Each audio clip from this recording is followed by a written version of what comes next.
ఏపీలో ప్రారంభమైన స్త్రీ శక్తి ఉచిత బస్సు ప్రయాణ పథకం డిప్యూటీ సీఎం పవన్ కళ్యాణ్ విద్యాశాఖ మంత్రి లోకేష్తో కలిసి ప్రారంభించిన ముఖ్యమంత్రి చంద్రబాబు నాయుడు.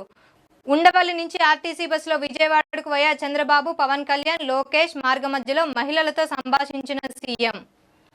ఆర్టీసీ బస్సులో ప్రయాణిస్తూ మహిళా ప్రయాణికుల నుంచి రోజువారీ ప్రయాణ అవసరాలు, వారి కుటుంబ జీవనోపాధికి సంబంధించిన అంశాలు తెలుసుకున్న ముఖ్యమంత్రి Chandrababu. Deputy CM Pawan Kalyan, IT విద్యాశాఖ మంత్రి Nara Lokesh, BJP AP chief మాధవలతో కలిసి ఉండవల్లి సెంటర్ నుంచి తాడేపల్లిలోని భారతమాత విగ్రహం, భారతి మీదుగా విజయవాడ ఆర్టీసీ బస్టాండ్ వరకు ప్రయాణం చేశారు. ప్రయాణిస్తున్నంతసేపు సీఎం మహిళతో మాట్లాడుతూ వారి కష్ట సుఖాలు తెలుసుకున్నారు. ప్రయాణికులు వారి వారి బస్టాప్లలో సీఎం చంద్రబాబు ప్రయాణిస్తున్న బస్సులో ఎక్కి దిగుతున్న మహిళా ప్రయాణికులు. ఈ సందర్భంగా మహిళలు ఎంతో ఆనందాన్ని వ్యక్తం చేశారు.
ప్రభుత్వం